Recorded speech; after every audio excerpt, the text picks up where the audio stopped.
Natural star Nani హీరోగా నటించిన నేను లోకల్ అన్ని కార్యక్రమాలను పూర్తి చేసుకొని నేడు ప్రేక్షకుల ముందుకు వచ్చి థియేటర్స్ ని హిట్ చేసింది. ఇప్పటికే విడుదలైన ట్రైలర్, ఆడియో సినిమాపై అంచనాలను తారస్థాయికి చేర్చడంతో ఈ మూవీకి రిలీజ్ రోజున ప్రేక్షకుల వద్ద మంచి రెస్పాన్స్ కనిపించింది. రిలీజ్ కి ముందే ప్రివ్యూ షోలను నిర్మాత ప్రదర్శించడంతో ఈ మూవీపై పాజిటివ్ టాక్ బయటకు వచ్చింది. నేను లోకల్ మూవీ అన్ని వర్గాలను ఆకట్టుకునే చిత్రంగా ఇండస్ట్రీలో పేరు తెచ్చుకుంది. అయితే థియేటర్స్ లోకి వచ్చిన ఈ మూవీపై ప్రేక్షకులు ఎటువంటి కామెంట్స్ ఇచ్చారు అనేది ఇప్పుడు ఇంట్రెస్టింగ్ గా మారింది. ఇక సినిమా చూపిస్తా మావాతో దర్శకుడుగా మంచి గుర్తింపు తెచ్చుకున్న త్రినాథరావు నక్కిన ఈ మూవీని నాని స్టైల్లో మంచి కమర్షియల్ ఎంటర్టైనర్ ను సిద్ధం చేశారని చెప్పవచ్చు.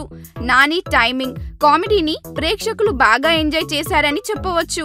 బాబు పాత్రలో నాని చేసిన యాక్టింగ్ అందరికీ నచ్చింది. ఇక నేను లోకల్ ఫస్ట్ హాఫ్ కామెడీ సన్నివేశాలతో సరదాగా సాగిపోయింది.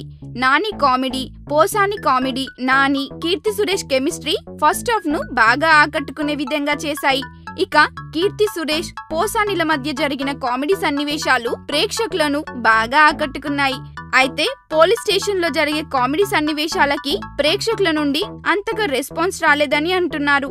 ఇక సినిమా క్లైమాక్స్ కు వచ్చే సన్నివేశాలపై ఇంకొంచెం వర్కౌట్ చేస్తే బాగుండేది అనేది ప్రేక్షకుల పాయింట్ ఆఫ్ వ్యూ. మొత్తంగా నేను లోకల్ మూవీని ప్రేక్షకులు బాగా ఎంజాయ్ చేశారు. అయితే కీర్తి, నానిల కెమిస్ట్రీ చాలా బాగుంది. కొన్ని ఎపిసోడులు మాత్రం చాలా రొటీన్ గా అనిపించడంతో ప్రేక్షకులు అక్కడ సాధారణ ఫీలింగ్ ని పొందారు. మొత్తంగా ఈ మూవీపై ప్రేక్షకులకి పాజిటివ్ టాక్ వచ్చిందని మాత్రం చెప్పవచ్చు.